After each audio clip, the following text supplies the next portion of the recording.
from the Howard Hughes Medical Institute. The 2010 Holiday Lectures on Science.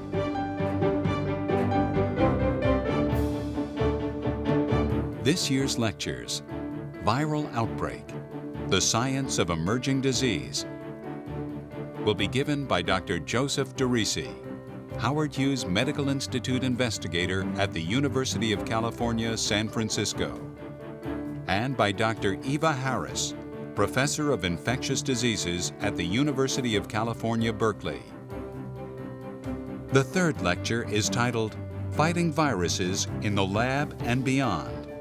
And now, to introduce our program, the Program Director for Science Education of the Howard Hughes Medical Institute, Dr. Dennis Liu.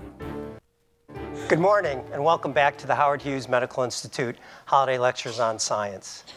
Our speaker this morning is going to be Eva Harris, and in her previous lecture, you got a taste of Eva's passion and energy. I think she showed you that in Managua, even the mosquito larvae have rhythm. Eva's been battling dengue fever in Nicaragua for nearly 2 decades now. And her lab work and her community work has made a real difference, clearly. She mentioned a particular problem with dengue fever is that by having 4 different serotypes of this virus, it actually puts a big population at risk for the severe form of the virus. And in today's lecture, she's going to delve into some of the molecular details and her lab attempts to understand this problem at a molecular and cellular level. But she's also going to talk about how she's continued to work in places like Nicaragua in order to help the country establish its own research infrastructure so that they can carry on the battle in their own way. And now we're going to have a brief video to introduce Eva. Thank you.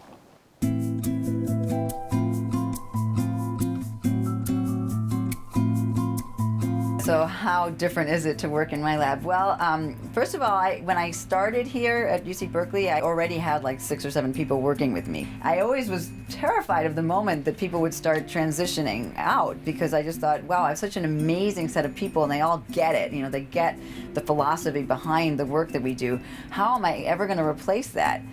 And to my wonder and amazement, I have the most phenomenal people in my lab always. People kind of self-select to come to me who have a deep interest in science and in scientific excellence, and have a deep interest in the scientific problem and the pathogen that we're working on, but who also have a broader vision and that want somehow a context for their work that actually has a tangible meaning in the world, you know. And so there's many ways that can happen. It doesn't mean that everybody is like rushing to Nicaragua, you know, at the same rate that I am. But what it means is that they want to have a context where, you know, they're doing their molecular biology or the immunology work. But our group meetings, you know, will have presentations on the molecular virology, the immunology, but then also there'll be presentations on the clinical work, and there'll be somebody coming back from Nicaragua talking about a dengue epidemic or an influenza epidemic. And so they really can feel the context, the real world context of the work that they're doing. And then my personal philosophy is very much that science is an international program, and that it's about international diplomacy on many levels, and that it's also about global citizenship. And so I think the people in my lab buy into that on many levels. Like I said, they come from people who are already versed in international work. There's people who are simply molecular biologists, but they all come because there's something else, and there's like an overall philosophy that they want to be part of. So great to be back with you again. I really had a blast yesterday, and it's a wonderful program. And what I'm going to do today is, you've heard a little bit about my research program. And we spent some time yesterday learning about dengue fever, and then about some of the work in Nicaragua and our cohort studies, and then actually in the community, how we're trying to actually intervene in this problem. And what we're going to do today in the first lecture is to look actually at some of the basic science that we do in my laboratory. And we're going to kind of go back to this question of these 4 serotypes and try and understand more at the molecular and immunological level how it is that this actually can set one up for the more severe form of the disease. So we talked about how a sequential infection with different dengue serotypes can set you up for the more severe form of the disease. And what I'd like to do now is to go into how it is that the immune system can actually be both a friend and a foe. Of course, we think of the immune system as being protective, and it is. But actually, with dengue and actually many other diseases, the immune system can actually be pathogenic as well. And so there are several branches of the immune system. We talk about this as the innate and the adaptive immune response. And the innate is the response which is not specific to a particular pathogen, but it acts right away and can protect you immediately. Then there's the adaptive form, which is specific to a pathogen and develops over time. And that has two branches, the T cells and the B cells. The B cells secrete antibodies. And the form of in dengue, what happens is that both the T cell and the B cell response can be both protective and pathogenic. And what we're going to focus on in this lecture is really only the B cell and antibody form of pathogenesis. But there's a lot of other research in the field that's trying to unravel the other aspects as well. So before we get into the immune response, we're going to need to understand a little bit about how dengue actually infects a cell. And if we can roll this video, what you'll see is how dengue can actually approach a particular cell. This is, as we saw very nicely from Joe's lectures, what the dengue virus virion looks like, and the lipid bilayer underneath the proteins, the capsid, and then within the capsid, the RNA genome of the virus. And so this virion is floating in your bloodstream and will approach a cell, often what we call a myeloid cell, which is a monocyte or a macrophage, a dendritic cell of the immune lineage, and will actually attach to, this is called the cognate receptor, and we'll talk later about a different type of receptor called an FC receptor. And what will happen is that there'll be an interaction, and this will, through what we call receptor-mediated endocytosis, the virion will enter into this endosome, which is a membranous vesicle. And what will happen is that there are pumps that will pump in protons and will lower the pH. And you can see this by a gradient of pink. And as the pH is lowered, there's a movement of those envelope proteins, which actually will completely transform the conformation, which will allow it to actually fuse with the endosomal membrane, fuse it with the virion membrane, and then allow the capsid and then within that the RNA genome to be delivered into the cytoplasm of the cell. And that will then establish infection. And so as I mentioned, we have these different receptors that can mediate the entry. And I'm going to talk about this a little bit more through this next set of slides, because what we'd like to understand is how is it that's different to have a single infection versus a second infection with the same serotype versus a second infection with a different serotype. And so we're going to kind of look at that at this cellular level. So what happens is that we can have the dengue 1 here in red is going to come in and will actually interact, as we mentioned, with a specific receptor on the surface. And we'll enter this endosome, again, through the receptor-mediated endocytosis, and then we'll have the pH drop, and we'll be able to change conformation of the envelope proteins, fuse, deliver its RNA into the cytoplasm, and establish infection, like we just saw. Now, I'm going to show you an example of how the antibody response can be protective. And that, in this case, we then have a second infection with the dengue 1, our red virion. And in this case, we already have red antibodies. So we've got antibodies that are directed to that dengue 1 virus. And they have a variable region and a constant region, right? So every antibody has its variable region over here, and that's going to interact with the specific antigen. And then the constant region. A constant region can interact also with what's called an FC receptor. So let's just go through this. Now we have the red antibodies are coating the red virion, and they're coating it so much that we say they can neutralize it because it can get in the way of its interaction with its own receptor. So it's blocked, and it can no longer interact with the cell and cannot get into the cell. So we say that the virus is neutralized.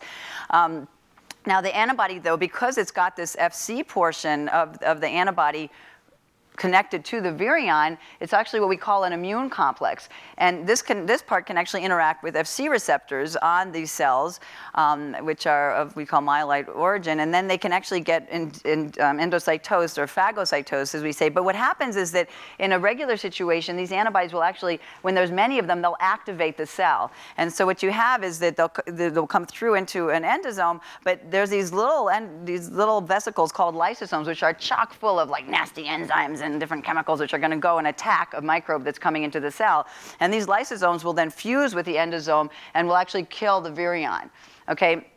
And so this virus will no longer enter the cell. The other option is that these neutralizing antibodies can not only block entry into the cell, they can actually bind to the virion so that crazy transformation of all those proteins can't happen. And so it's locked into this initial conformation, and it cannot move into its fusion competent state.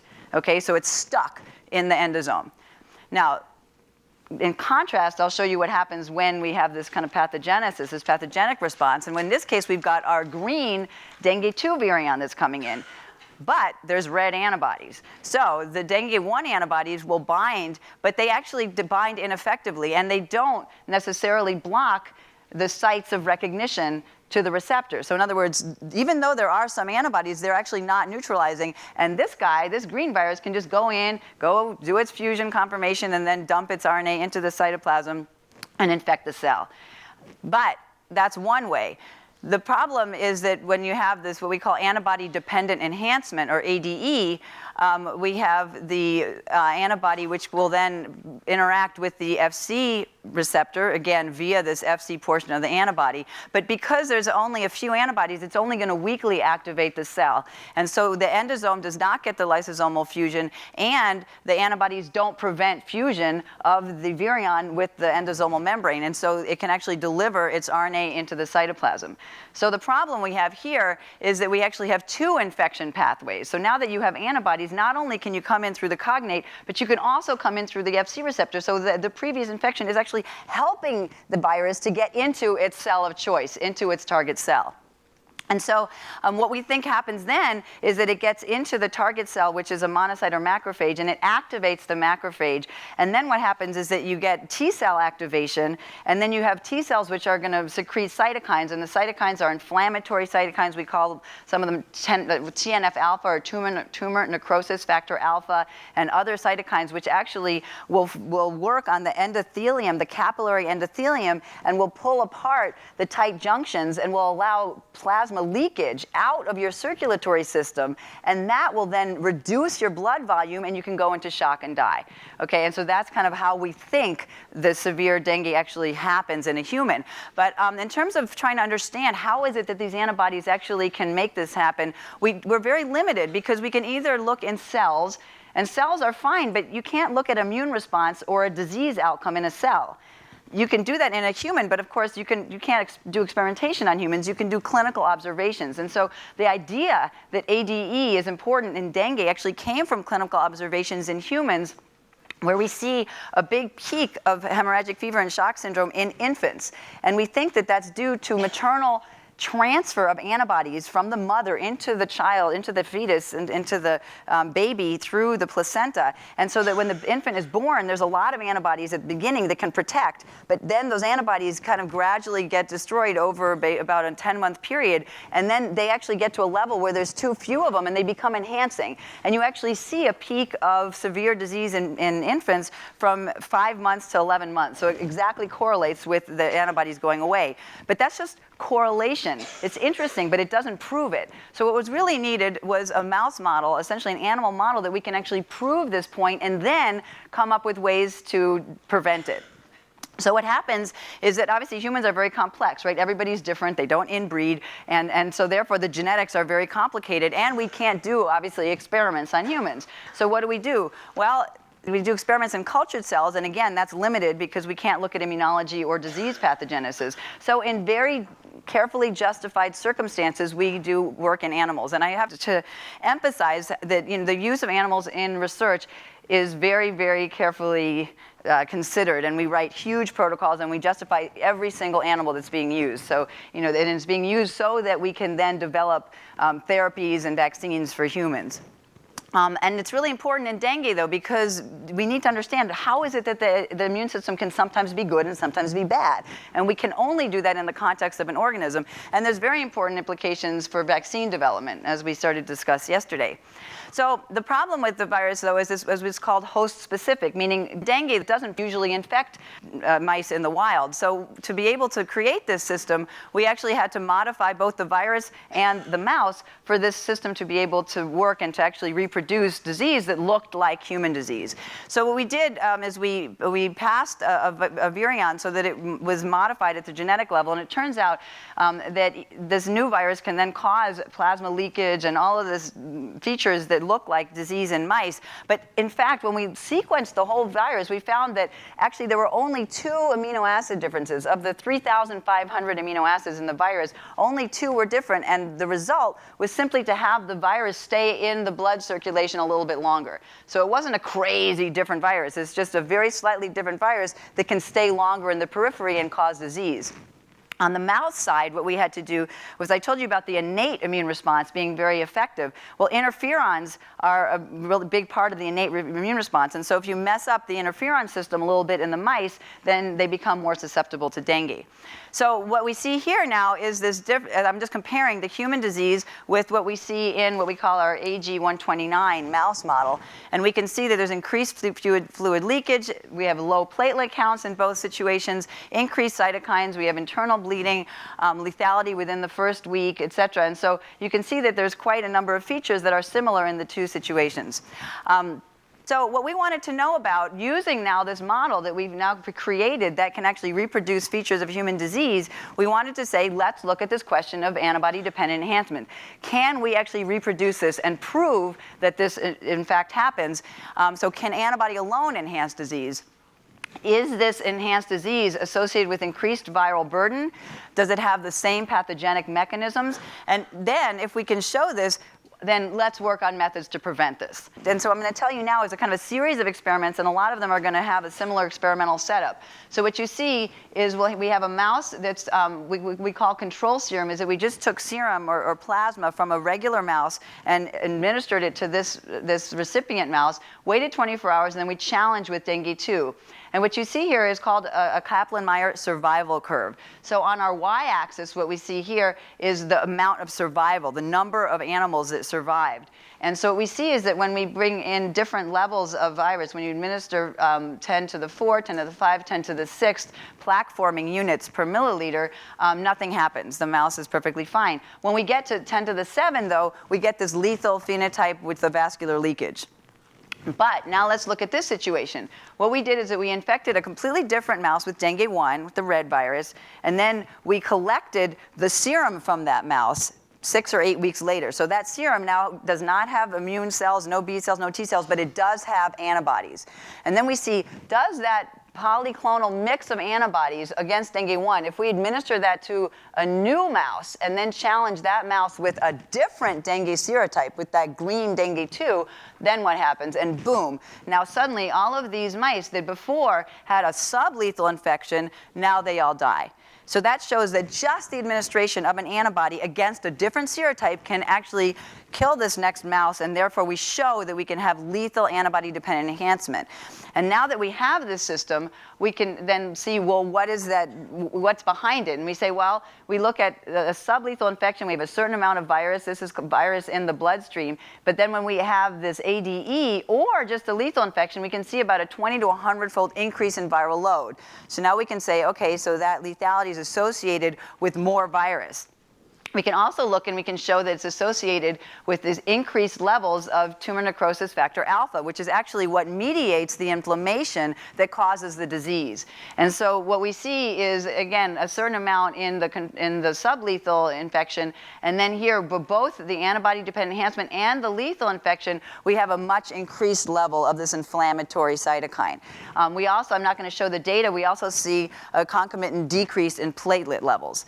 Okay, so what that's all showing us is that yes, now we have a model where we can prove that antibody alone can enhance the disease, that enhanced disease is associated with an increase in the viremia, which will then trigger other pathogenic mechanisms. Now, we wanted to see whether the increase in the viremia was similar to what we see in humans or in monkeys, non-human primates, and in fact, it's exactly the same type of viremia, about 10 to 20 or 100-fold. So it's the same increase in viral load. And then when we look at the pathogenic mechanisms, we see that it's the same tissue and cell types. I showed you data about the cytokines being elevated, the platelets depleted. And so we've actually now created a model that will actually reproduce this antibody-dependent enhancement. And now what we can do is try and prevent it. Right? That's why we do this research. And so what we are moving back to now is this concept of ADE. And I want to show you how we measure this in vitro, meaning in cells, and then how we are going to measure this in vivo, meaning in our mouse model. So the Fc receptors, as we saw before, are on cells. And what we're using in this particular assay are these purple cells that actually don't have that cognate receptor. They only have the Fc receptor. So the only way that a dengue virus can get into the cell is if there's antibodies. So when we add dengue virus with no antibodies to these particular cells, they can't infect the cell. But if we add dengue virus with antibodies, then we can get infection through the Fc receptor. And I'll just show you what that looks like. The way we graph this is that we have on our y-axis the percent of cells that are infected. And so if you have no antibodies, then you have this green line where there's no infection. When you have antibodies at a highly concentrated amount, they will block infection. As you dilute the antibody, though, you get this peak of enhanced infection. And then after a while, you delete out the antibodies, there's nothing there, nothing happens. Okay, so you get this little bell-shaped curve, which is the ADE curve in vitro. So what we now do is we say, okay, well, if we think that the Fc portion of the antibody is so important, then let's get rid of it. And we should be able to prove that we don't get enhancement if we don't have Fc receptors. So the first thing we did was just cut off the whole Fc receptor the whole Fc portion of the antibody. And so this should then no longer be able to interact with the Fc receptor. And in fact, that's what we see in cells or in vitro. So you have here with antibody, we have our bell-shaped curve. And then when we add this modified antibody lacking the Fc tail, boom, there's like no infection in cells. And when we did this in our mouse model, we also found that there was no enhanced disease. But, you know, that's kind of messy, right? I mean, it's just like you're essentially cutting off like your whole arm to be able to look at what your fingernail does, you know? So we said, no, this is too messy. So we collaborated with one of my former postdocs who had a very elegant system where you make a single amino acid change, one amino acid change, and that will essentially obliterate what's called a glycosylation site, and this antibody can no longer interact with the Fc receptor, but it's a very specific change. Now let's look at what happens. Well, we have the antibody, it's normal antibody, we get our nice curve of enhanced infection, and now we have a modified antibody, but only that one amino acid that can't interact with the Fc receptor, and bam, we completely eliminate the ability to enhance infection. And now let's look at what happens in our mouse model. So when we take here our standard protocol, which you've seen before, we've injected anti-dengue 1 antibodies, and then we challenge with dengue 2, and we get our lethality. And now we're going to contrast that with modified antibodies that can't interact with the Fc receptor, and boom, we get 100% survival. So just that one little change in the antibody will block the interaction with the Fc receptor, will eliminate ADE, and will completely protect these animals. Oh, I should mention one more thing. This is really important because not only you get survival, but you actually get a decrease in the viral load. So now we can understand why we have this increased survival. We showed you here when there's no antibodies, we have a purple bar. When we have enhancing antibodies, it increased. And now when we use these modified antibodies, not only do we not enhance, but we drive down the viral load all the way down to the floor. And so this is showing you how you can get this protection. But the problem is that when you don't know when you're going to get dengue, right? I mean, you only get infected and then go to the doctor, and then you want to have some kind of what we call therapeutics. So what we wanted to test was a therapeutic efficacy, or how well does this antibody work after the infection? Not before, but after the infection. Could that actually be something one could use in a clinic?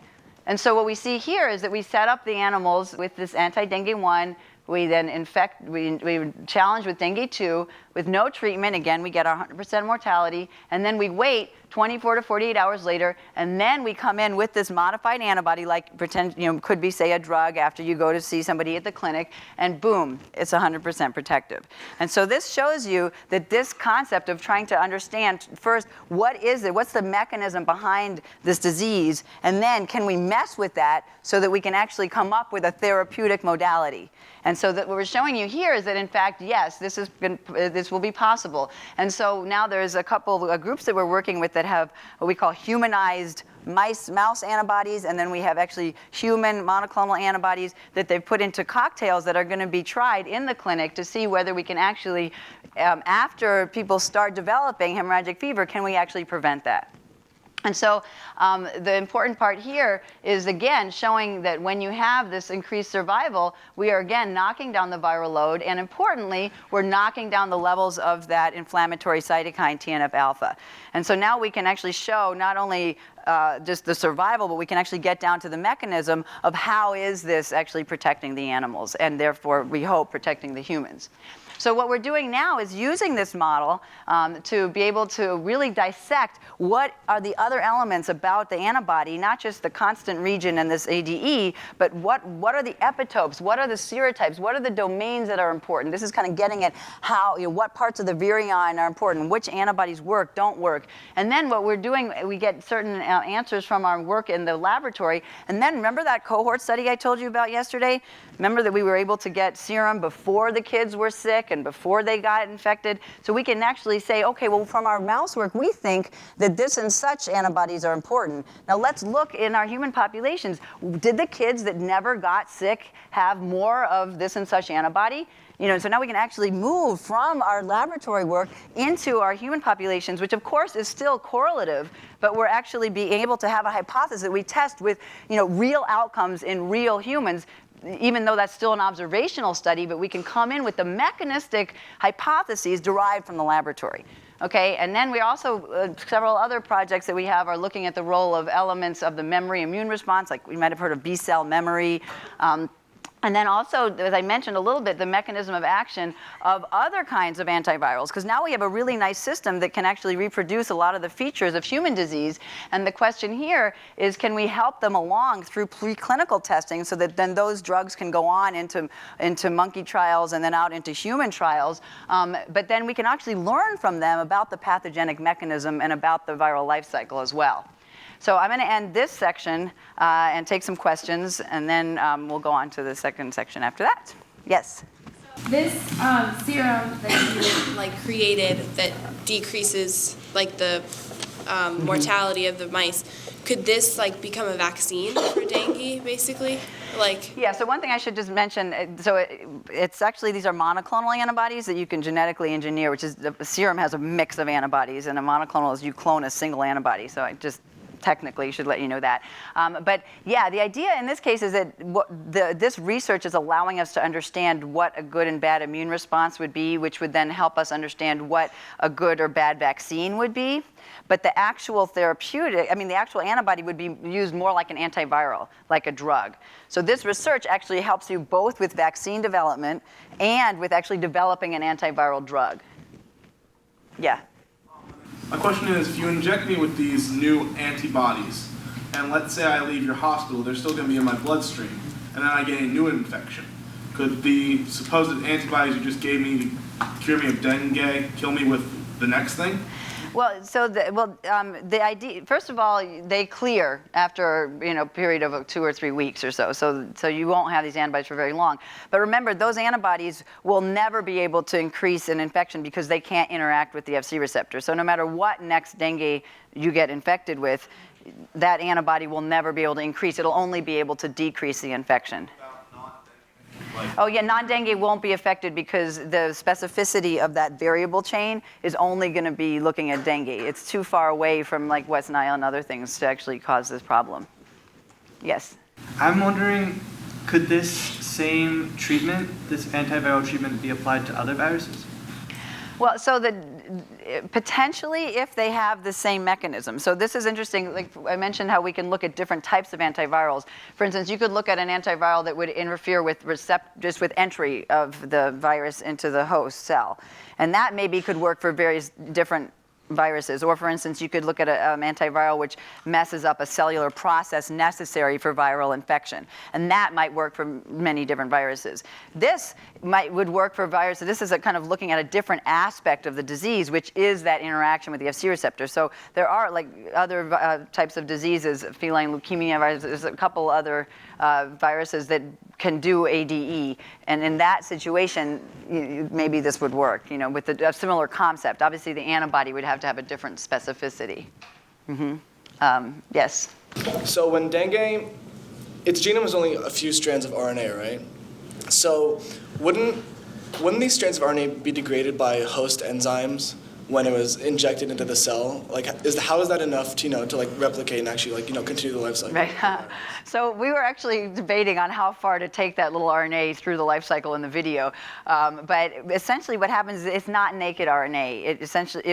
There's several ways that the virus deals with this. First of all, it gets coated with proteins. Another is that it folds up. It's not just like this little thing going like this. It actually folds up into all these secondary structures, which are much more resistant to any kind of degradation.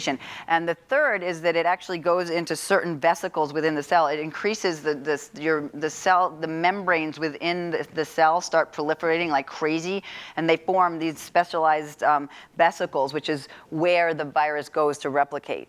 So it's not just replicating it's in the cytoplasm. I mean, it's not in the nucleus, but it's actually not just in the cytoplasm. It's in these membranous structures that are essentially protected from the proteases and the nucleases and all of this that float around in the cytoplasm. Very good point. Okay, I'm going to go on to the next part of the talk. So this is, we're switching gears here because, as you've all seen, we have rather a broad program. And what we talked about, and I was hoping to show you, is how at the scientific level in my research program, what I've been trying to do is set up questions in the laboratory that will essentially bring up hypotheses that can then be tested in the field, and then again, how we can make observations from our field research that can then be tested in the laboratory. But what I'm going to focus on now is the other mission in my life, the other side of me, which is building scientific capacity in a broader sense in many developing countries. So in many developing countries, there's limited material and financial resources, poor infrastructure at many different levels, lack of scientific careers, like there's no HHMIs in many countries to support scientific development and careers, and a whole array of different challenges which exist in developing countries that we actually don't necessarily run into here.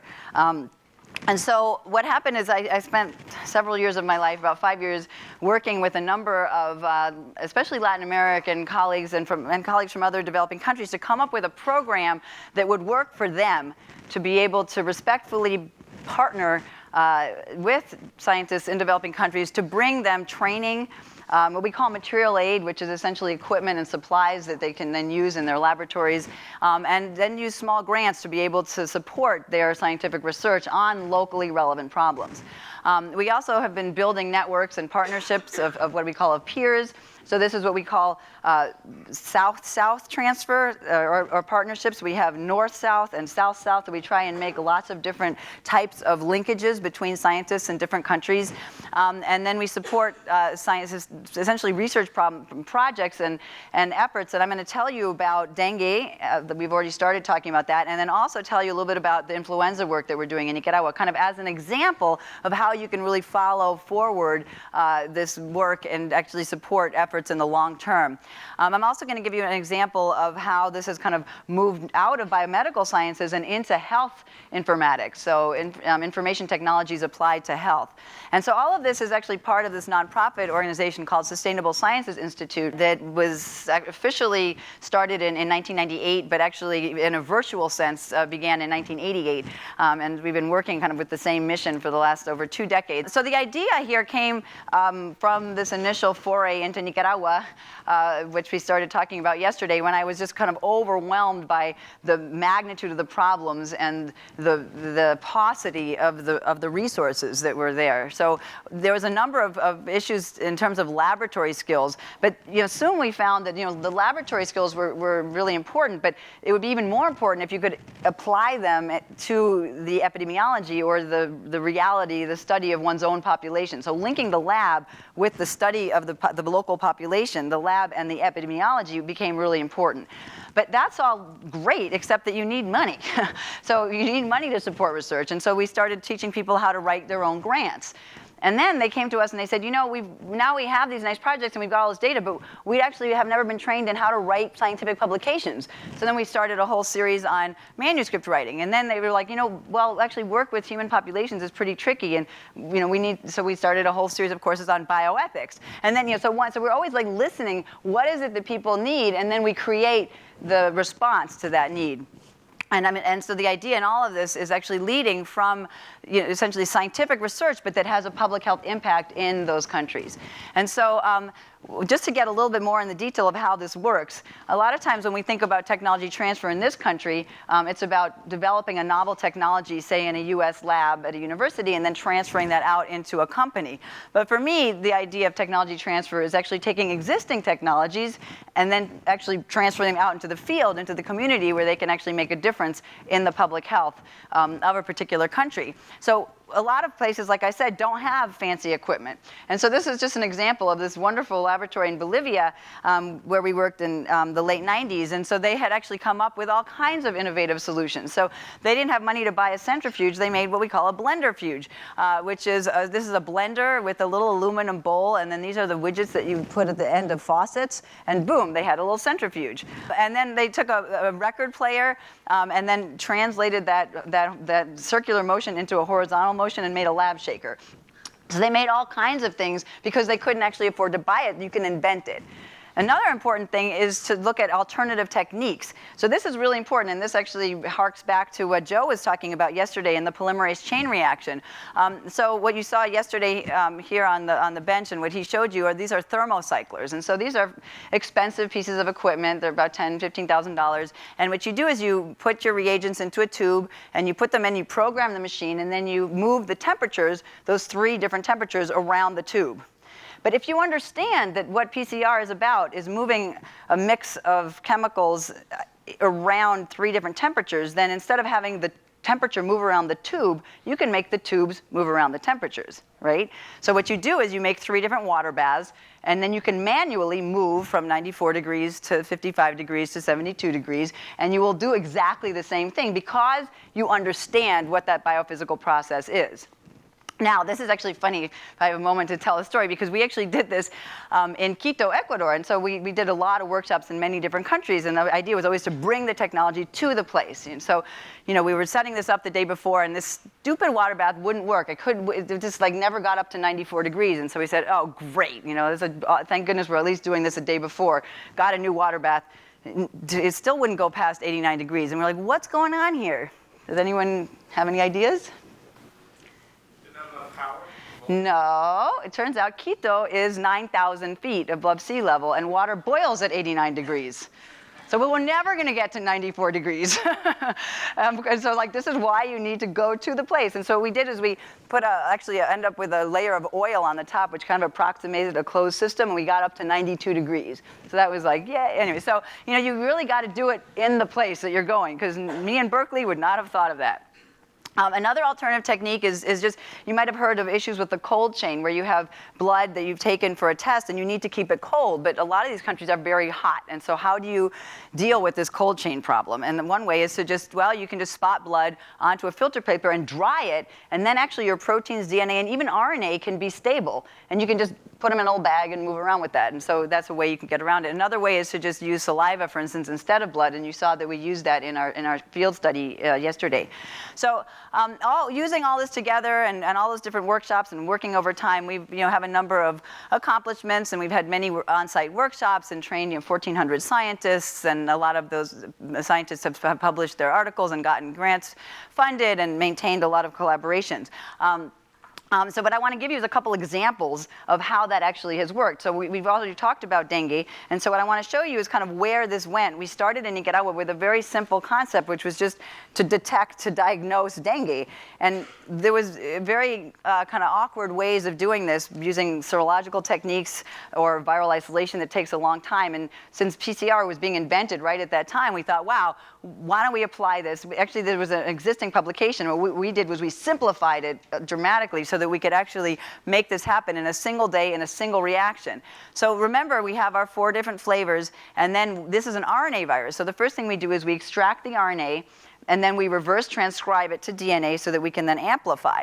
But what we do is we do this all in one tube, and the clever part is that we can add a single primer on the 5' end, which is common to all 4 serotypes. And then we have a 3' primer, which is, each one is specific to a different serotype, and it's in a different position on the genome. So that when you amplify this, you get 4 different amplicons, as they're called, but they're different sizes.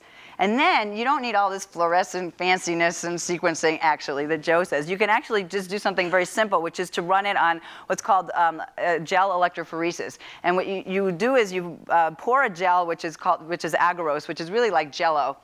And then you put in the different reaction mixtures. And if you have a small product, this is DNA, and it's negatively charged. And so what you're going to do is run it from the negative to the positive pole, and it'll just squiggle through that Jell-O. And the little guys will squiggle faster than the big guys. And so you can actually just separate them according to size. And what you see here is dengue 2, 3, 4, and 1 based on the size of the product. And you can do this quite simply in many different laboratories. And this is what it actually looks like. So this is dengue 2, 3, 4, and 1. And this actually is me. So I actually had dengue 3. And this was it was actually kind of a funny story because this was the first time that we had ever been able to do this kind of typing in Nicaragua in a single day. They usually had to send it to the CDC and wait about 6 months to get an answer back, while the epidemic was raging. And so here we'd done it, and I was so excited. So I gave this talk to the entire epidemiologists in all the country, and everyone was so excited. And that day, I get dengue. But it was actually very good because we were just establishing it. So I thought, this is great. Take my blood, put this at 23 degrees, 37 degrees, and we can see the stability of the virus, et cetera. So it was actually very useful. But it was actually, and this has been used now, for 15 years as the national diagnostic system, and very useful for our studies. So, this started with just detecting dengue, but then we were able to use it, or I should say the Nicaraguans were able to use this in a number of different outbreaks, and not only in Nicaragua, but in a number of other countries as well. So we were able to export this simple technology to Paraguay, Peru, a number of other different countries, and the scientists there were able to actually apply it in real time when an epidemic was starting to happen. They were able to right away be able to identify it and then go out and do mosquito control in the areas where those cases were detected and prevent the spread of that outbreak. So it's really important to have the capacity to identify a particular outbreak. But it's actually also important to be able to identify that it's not dengue. So for instance, in this case, there was an outbreak in the north of Nicaragua, and everyone thought it was dengue. But when they did the PCR, it was all negative. And they were like, Eva, oh my God, it's negative. What happened? And I was like, well, then it's not dengue. And it turns out that it was leptospirosis. And it was the first time that this had actually been identified. And this is a bacterial disease that looks like dengue. But since it's a bacteria, what can you do? You can treat with antibiotics, and you can treat early. So it's really important to know when something is or is not dengue or another pathogen. And you need to know this in real time. And the only way to do that is to have the technology in the country ready to go. And then they also used this in a respiratory outbreak of respiratory syncytial virus, and had everything worked out before the CDC team actually got to the country. So there's a number of reasons. So what we've learned is how to actually be able to apply these techniques and work with people through workshops and have it be their own, have them take ownership of it, have them understand, have regional instructors. But that's not enough that people learn and say, hey, that's cool, see you later. We actually want them to be able to use this in their own daily life. And so that's also happened, and they've been able to apply this to many projects, and that's wonderful. But we actually don't want to stop, at the publication. We want to go on and apply this to public health practice. And so the wonderful thing is pretty much everywhere that we've worked, our partners have actually taken this and applied it into the daily life ongoing beyond the project. So that, you know, we say we train someone in tuberculosis PCR, we come back and they're doing chlamydia, gonorrhea, many other diseases, and they've trained people in other parts of the country, and so it's called the multiplier effect, and it's a really wonderful thing to watch that in action. So what I wanted to show you is all of this work actually started with a simple idea of bringing PCR to a country so they could do their own diagnosis. But then it spread, and in Nicaragua you saw how it spread in the lab, and then we worked in hospitals, and then in clinics, and then from there on to communities, like the project we talked about yesterday, and then actually on to other countries as well.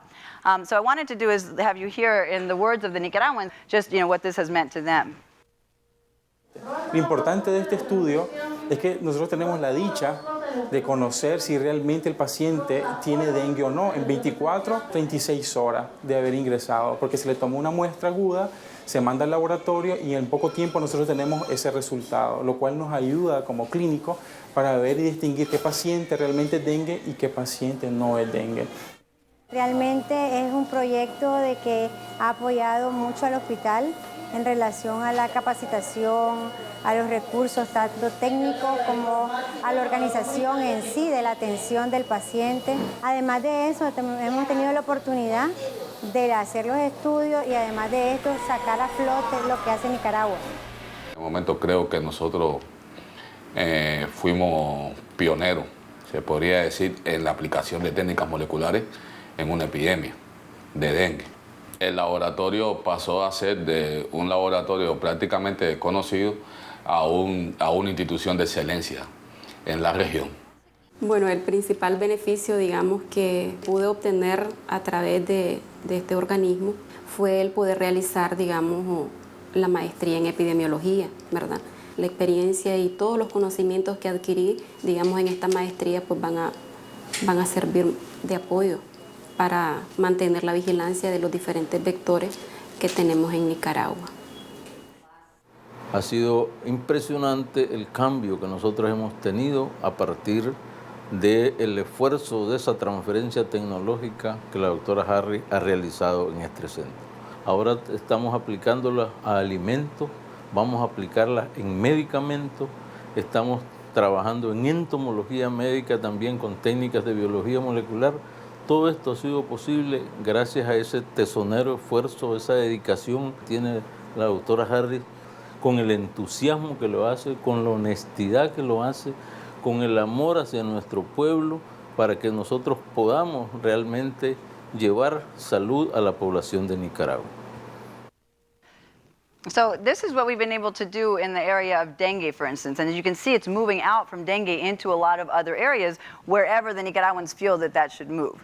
And so what I want to show you, may look familiar to you, because what this is that same design of the cohort study. Remember we talked about that yesterday? So this is the design of the dengue cohort study. But then we noticed something. We had 80,000 medical consults for these children, and we had 350 cases of dengue. So something else is going on out there, right? And so we thought, wow, we've got all this clinical data and all these samples. We can actually look at other diseases as well. So for a number of reasons, we started looking at influenza. And we found that if you look at the Ministry of Health, there's kind of nothing really happens across the year with influenza. But when we look at our own data, we could start seeing these seasonal peaks because the data is squeaky clean. And we have all of this information about the children. And because of that, we can see things that you otherwise can't see. And so we said, well, we think this is influenza. Now we better start looking for influenza. So in 2007, we laid on top of the dengue study, we just started testing for influenza virus. And what we found was really striking. One is that when we actually were able to calculate the burden of laboratory confirmed influenza, it was the same in Nicaragua as it is in the United States, around 21 cases per what's called 100 person years. And this is considered a huge problem in the United States, and yet it was not considered a problem at all in Nicaragua, simply because it wasn't known. And the other thing we saw, which is very striking, is that this does not look like a flat line, right? You definitely see a seasonal peak. And in fact, every June 1st, we get our first case of influenza. And so you see this huge seasonality. And this is important because it's right over, June is right over where the southern hemisphere influenza peak is. And sometimes we see a peak in December, and that is right under where the northern hemisphere influenza peak is. So if you're going to do global pandemic modeling and you forget about the tropics in the middle, you think that's kind of a problem, right? And so nobody was thinking about this because nobody had this information. So we went from a place where vaccines were unnecessary because there was no influenza, we didn't know what the disease burden was, what the seasonal variation was, there was no coordination with global pandemic planning, to now they're starting to get vaccines because influenza is in fact a problem. We know the burden of disease, we know that there's seasonality, we're starting to look at risk factors, and what was really important is that we were able to set them up for that influenza, the pandemic influenza scare. As we know, it was identified in April of 2009. By May, we already had set up the lab to be able to do the RT-PCR and the real-time RT-PCR to capture that. And in fact, the first case that was captured in the country of Nicaragua was in our cohort. And so we were able to really work with them on this. And now we just got funded to do a 5-year study to continue this work to really understand how is it that influenza is transmitted within a household in Nicaragua? What does this look like over the long term? Let's sequence all of these viruses to see how they relate to the different geographical places where influenza is going on. And then we've been collaborating with Joe and Nathan, his graduate student, or our graduate student, and who's actually looked at our negative samples, so influenza virus negative samples, to look at first known viral agents that Joe will show you later, and then unknown viral agents. And that's the story that Joe will finish with today. So the last story I'm going to tell you to finish up this part is that it's not just the biomedical sciences. What turns out happening is that our Nicaraguan team wanted to use a number of different informatics tools to be able to track these 3,800 children over time. And so they started using PDAs and barcodes and fingerprint scans and all kinds of interesting things, including geographic information systems. It's a way of just using satellite to identify a place. And this is actually really important in Nicaragua because there are no addresses, in fact. And so it's actually a lot easier if you have a GPS device to find the house. So that was very useful in our study. So the other thing that was very useful is that this is the cataloging system. So we have 4,000 children coming in, and we have to have this squeaky clean data, that's going to be this international studies and trials. And the way they had it organized was by person's last name. But in many Latin American countries, there's many last names. So, Lorenzo de Vallecillo, and so then they're like, well, where are we looking? So that wasn't good. So then they said, well, we're going to do it by birth date. That's another option, except that the mother can probably get it exactly right. But if the grandmother comes in, they'll probably get the week or the month right. But if it's the father bringing in the kid, they'll probably be like, this year, that year. So it ends up being that these kids had like 6 different medical records. And we're like, no, this is really not going to work. So it took 6 months of negotiation. But we finally got a method where they just come in and do a fingerprint scan or a barcode scan on their ID card, and bam, it brings up their fingerprint or their record using the barcode, and then boom, you just go right to the number. So of course, being the scientist, I had to measure everything. And so I wanted to know exactly how good is this. So we measured, on 593 records, how long does it take? And it turns out that using this system, it takes 5 seconds instead of 173 seconds to find your medical record. So this is actually very useful. But then what was really cool, though, is that we were using this for our study, but since we work really closely with the Ministry of Health, they were like, how can we apply all of this technology and just the ability to collect information and know it in real time through computerized programs and data entry? How can we use this to other big public health problems? So now we've expanded. So we have a lot of projects in prenatal care, in vaccination efficiency of the children, and these are spanning from the field health workers into health centers at the state level and all the way up into the central ministry, so that you can actually really make an impact with these technologies. And in fact, now our team, which used to be like 1 or 2 informatics people, we have now over 15 people in our informatics team in Nicaragua. And the coolest part of this is that they started off, a lot of them, as data entry people, and then they became programmers. And then so now they're really moving up, and they're being their own programmers, their own system designers. And so all of these areas, electronic healthcare records, were actually more advanced than the United States. It's really impressive. And laboratory information management systems, everything has become electronic electronically controlled, so the quality has gone way up. But the point of all of this is to show you, and I'm hoping that I've been able to give you an example of how in the biomedical sciences, or using information technologies in health, or if we remember back to yesterday with the community-based projects, how the idea is simply to work with people and develop local talent. Because we started out yesterday, and my first sentence was about these big inequalities that we have in the world in wealth and opportunity and access to science. But what's not lacking is intelligence. People got the smarts everywhere, and the only thing you need to do is partner with them respectfully and bring the tools and the knowledge and the resources, and then magic happens. And I can just say that it's been really a privilege and an honor for me to have been along and to continue to be along for the ride. So I'm going to end with that and take questions. Yes, there was someone in the back. You said that something rushes you back to Nicaragua, and you've done all this amazing work. What's your motivation for all this, and what keeps you going? To change the world. I mean, I want to use science to make this a better place, and I just feel really privileged with my educational opportunities thus far, and I want to share it. And I happened to go to Nicaragua, but I mean, I've been in many countries and, pretty much fall in love.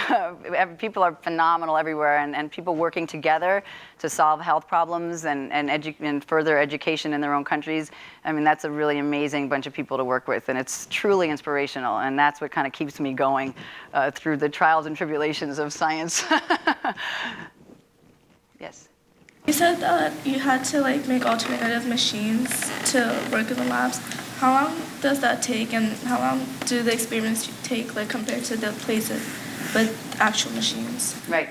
So you start. I mean, the idea is you can do manual cycling, and it's 2 minutes, 1 minute. So after a while, it's a little tedious, even if you put on the salsa and you take turns. But nonetheless, what we did is we used that in Nicaragua, for instance. We used that to get enough data that we could then get a grant application together, and then with that we were able to buy a thermocycler. But then we also use it though when we have workshops in other countries to first introduce the technology, because it's really important that people understand physically what the biophysical and biochemical processes are behind a technology and behind a technique, because then they can troubleshoot it themselves. So the idea though is to when you can't afford other equipment or you find a way to innovate, and then if it's going to work better in the long run to eventually buy a piece of equipment, then hopefully you can actually get the grant using your data that you got in your own innovative fashion. But it also goes backwards, because now Joe is busy using that 3D printer I've just found to recreate all of the centrifuges and all of the gel combs and everything that in his own lab for 8 cents. And so we're actually going back down the other side. One more question. Yes.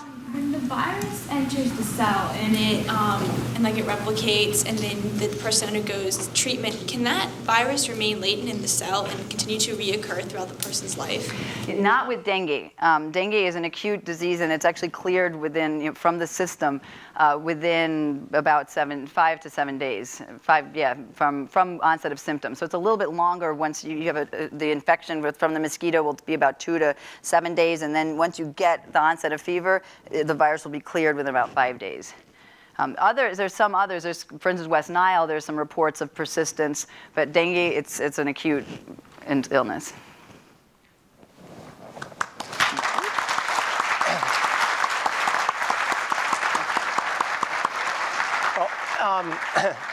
Thanks, Eva, for another fantastic lecture. It's really inspiring to see, the very best science, and then this effort to try and get that same science going in a place like Nicaragua. For the next lecture, I hope that you all join us again. Joe DeRisi is going to put on his virus hunter's hat and tell us 3 fascinating stories of viral discovery. And he's going to try and open up a window on the near future of biotechnology.